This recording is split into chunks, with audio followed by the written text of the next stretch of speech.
Hello everyone, this is Anthony. In this video, we are going to learn about decision-making statements in Java. While programming, there may arise certain situations in which we have to decide whether or not to execute a specific code block based on some conditions. In these situations, we can make use of the decision-making statements. The decision-making statements that are available in Java are if else and else if, nested if, conditional operator, and the switch statements. Now let's see each in detail. If statements in Java are used to control the program flow based on some condition. An expression is evaluated in the if statement. It executes a code block of if condition if the expression evaluated is true, otherwise the code block will get skipped without execution. This is the flowchart of if statement. First, the if conditional expression is evaluated. If the evaluated expression is true, the code block will be executed. Otherwise, the code block will not be executed. The control will directly pass on to the next statement. This is how the if condition works. Now, let's see the syntax of if statement. To define if statements, we have to use the keyword if and the Boolean expression should be given inside the brackets. The code block of if statement should be given inside the curly braces. Now, let's see an example of the if statement. In this example, age is initialized to 20 and inside the if condition, we are checking whether age is greater than or equal to 18. Only if this condition passes, the code block inside the if statement will be executed. Here, 20 is greater than 18, so the condition passes and the print statement inside the if condition will be executed.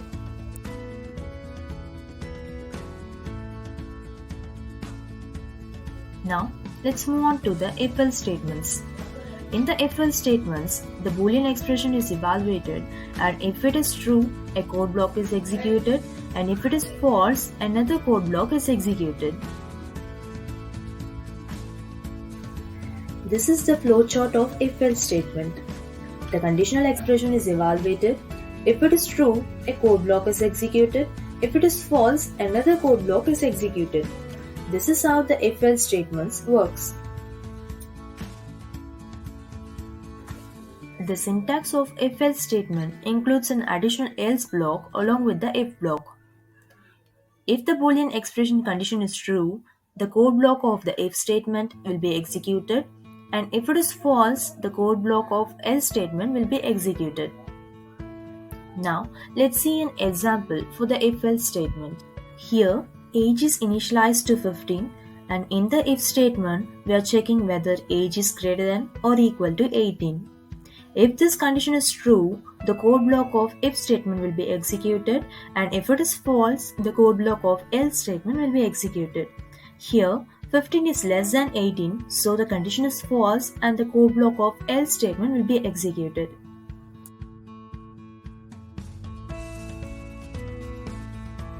If we want to check multiple conditions, we can make use of else if statement. An if statement can be followed by an optional else if else statement, which is useful to check multiple conditions.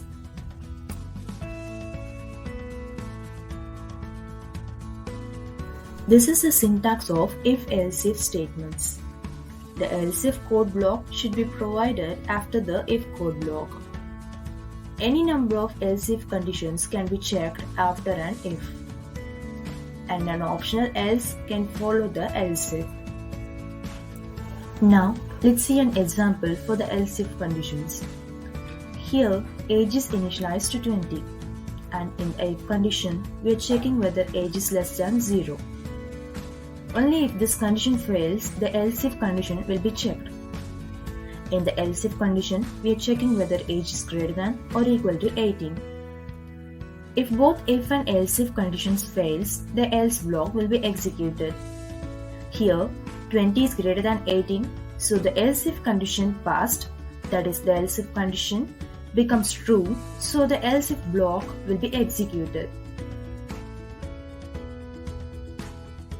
The next type of conditional statement is the nested if statement. If conditions can be nested with another if, else if, or else statements. Nesting means using one if-else construct within another one.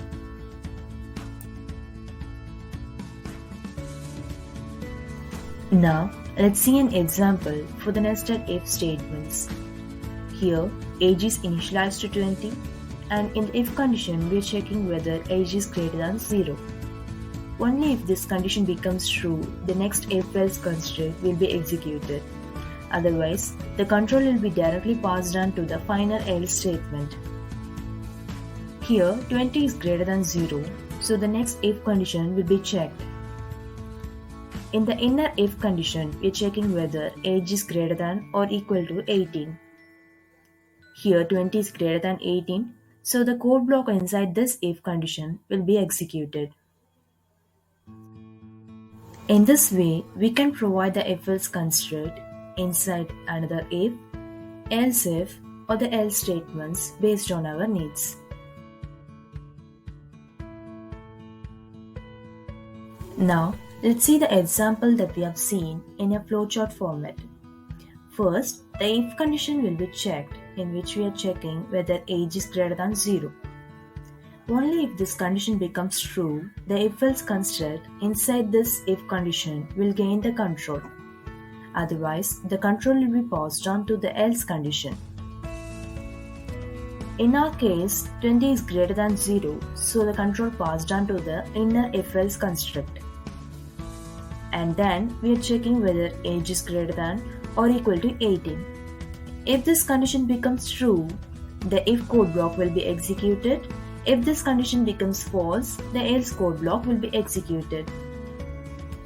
In our case, 20 is greater than 18, so the if code block executed, and finally it moved on to the next statement. This is the flow in which the nested if condition works.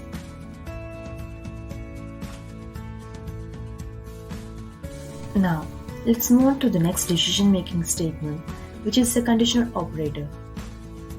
The syntax of conditional operator includes a question mark and a colon. In the syntax given here, if the value of expression 1 is true, then the value of expression 2 will be the value of the old expression, and if the value of expression 1 is false, then the expression 3 will be the value of the old expression.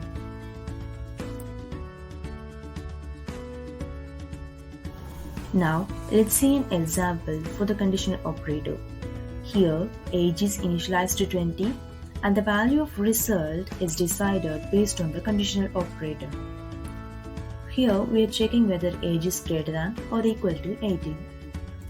If this condition passes, the value of result would be eligible. If this condition fails, the value of result would be not eligible. Here, 20 is greater than 18, so the condition is true, so the value of result would be eligible.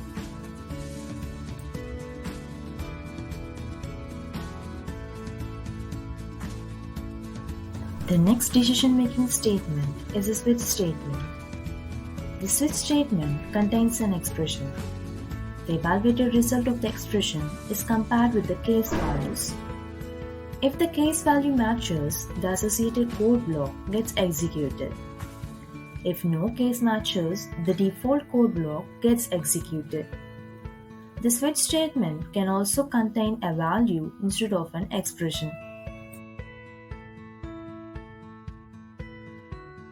This is the syntax of switch statement. A switch statement will contain an expression. The value of the expression will be checked across each case values. The code block of the case value which matches will be executed. A switch statement can contain any number of case blocks. If no case value matches, the default code block will be executed.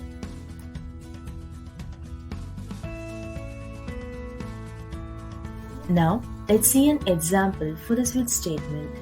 Here, grade is initialized to A, and the value of grade is passed on to the switch statement. Now, the value of grade will be checked across each case values. The code block of the case value which matches will be executed. Here, the value of grade matches with the first case value. So, the corresponding code block gets executed, and after execution, it will be breaked out of the entire switch. In this video, we learned about the decision-making statements in Java. For more such videos, subscribe the channel and learn with Anthony.